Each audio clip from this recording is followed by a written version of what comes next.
Welcome to the What's Happening Birmingham video podcast.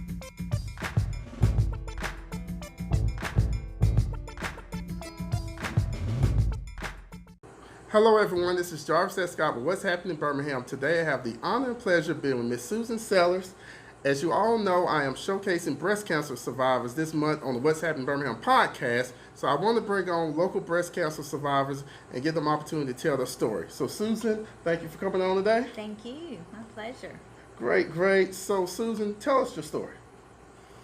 Well, we had only been living in Birmingham for about a year, and I was 45 years old.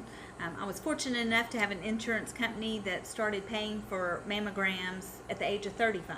So every year, starting at the age of 35, I had gone and had a mammogram. Never was called back, never had any trouble, any issues. And then that year, the year that I was 45 years of age, I went and had my annual mammogram. And they called me back and said that they just wanted me to have an ultrasound. And I talked to some girlfriends at boot camp, and they were like, they call me back all the time. It's no big deal. It's just that, it won't be a big deal. Everything will be fine.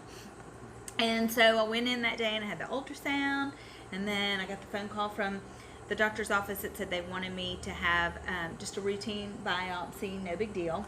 And so they scheduled an appointment for me with a general surgeon. I went in to see the general surgeon, and the general surgeon walked into the office and said, "So how long have you known that you have breast cancer?" And I said, "Since right now." Wow. So what stage were you at when you diagnosed?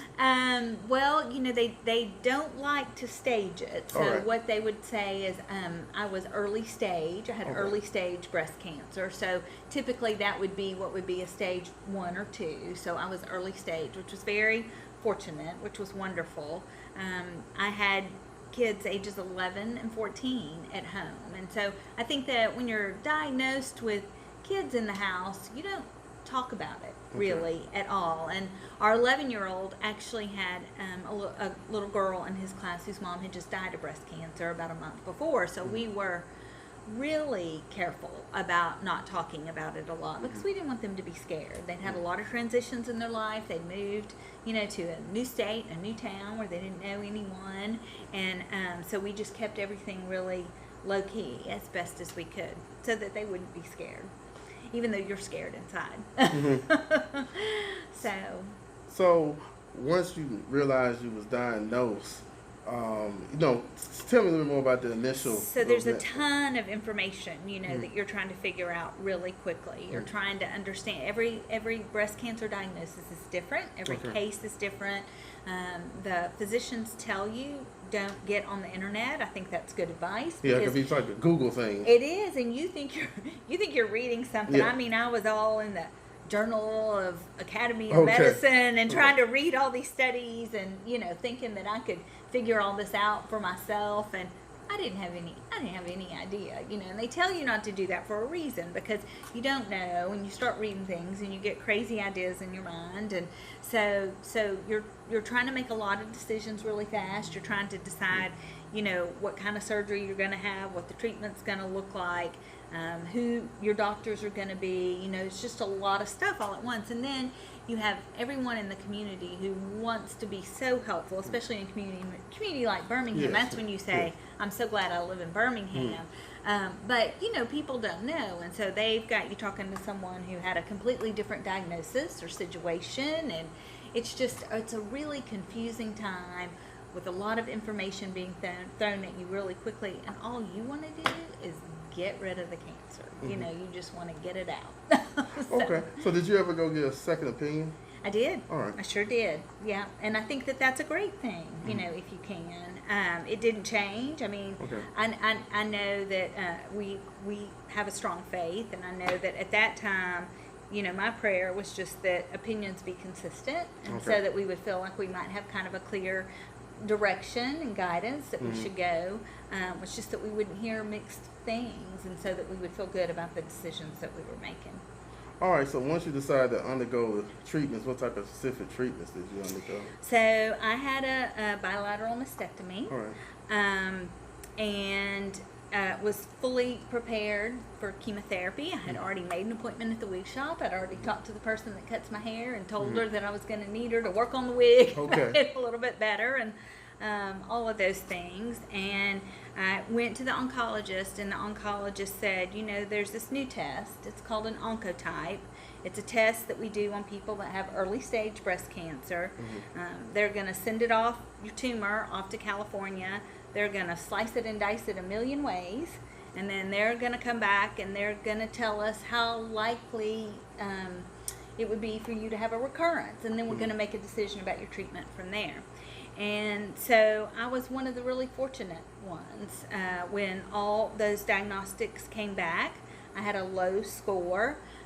That meant that the likelihood of me having a recurrence in the next 10 years was 9%. Okay. And so when the doctor was trying to weigh the effects of chemotherapy on my body versus the likelihood of me having a recurrence, he made the recommendation, and we got a second recommendation as well, that I not put my body through chemotherapy, but that I go on hormonal therapy instead. And so that's a pill. And so that's what I did, and will do for 10 years.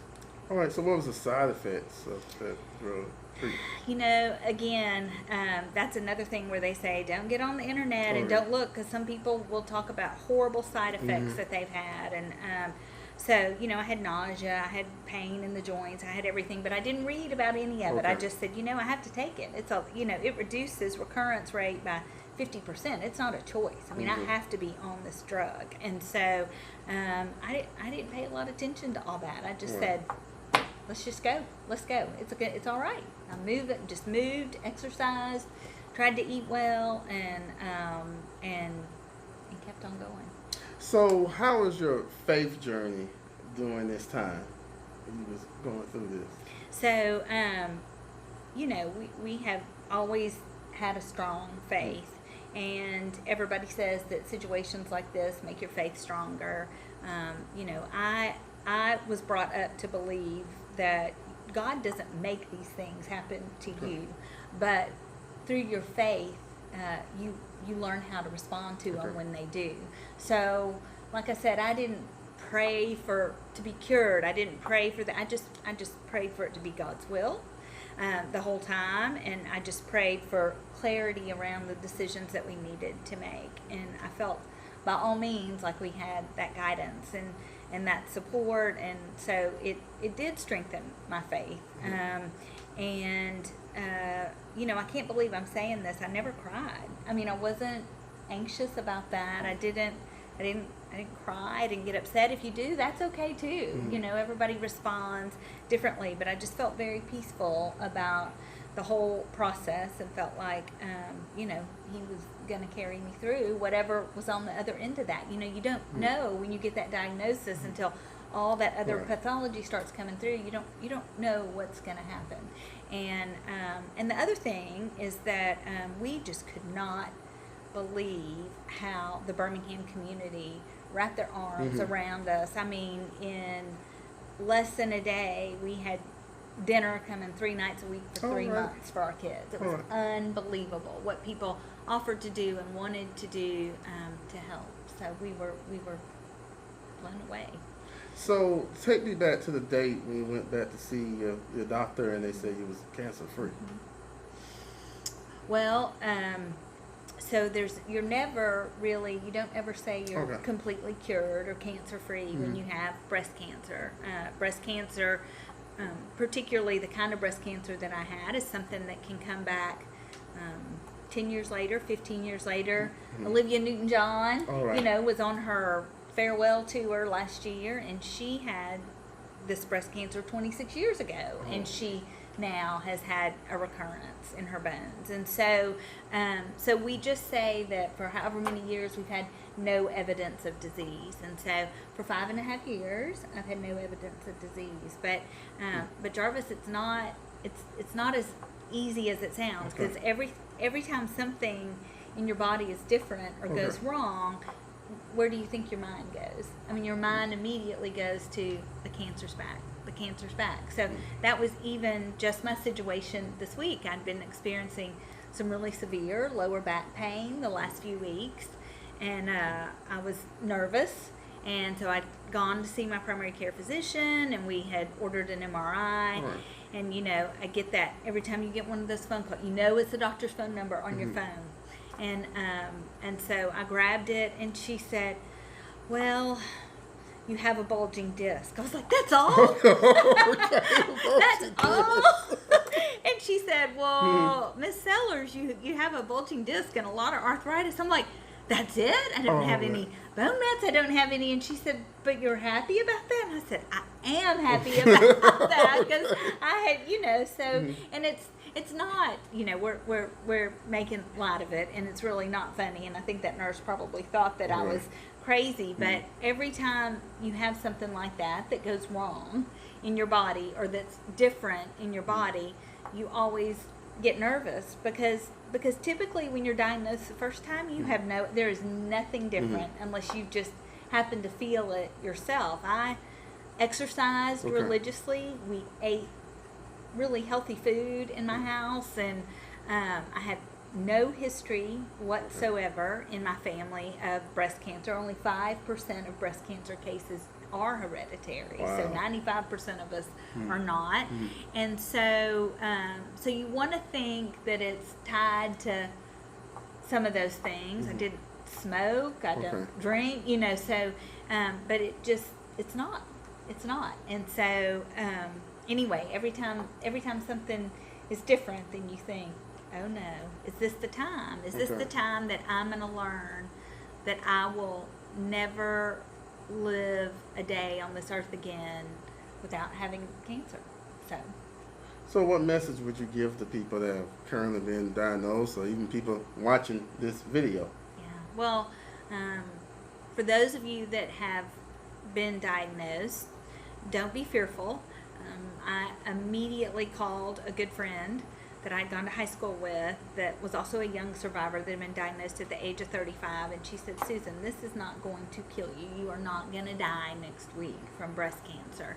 And so, you know, just trust your medical providers, and trust yourself, trust your instincts, and, you know, just really take care of yourself.